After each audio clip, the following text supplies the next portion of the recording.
ট্রাকটি এখানে আটকে গেছে। এখন আপনারা দেখতে পাবেন ছোট্ট গাড়ির মাধ্যমে কত বড় ট্রাকটা তুলে আনা হয়।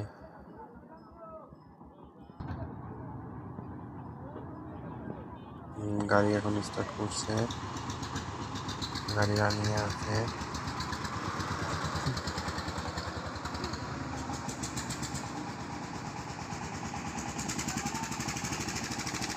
দেখেন ভাই, ছোট্ট গাড়ি কত শক্তি, যে বড় ট্রাকটা তুলে নিয়ে আসছে।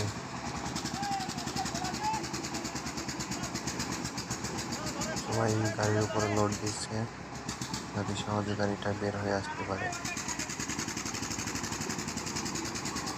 দেখেন কতটা শক্তি সহকারে বড় গাড়িটিকে তুলে নিয়ে আসলো।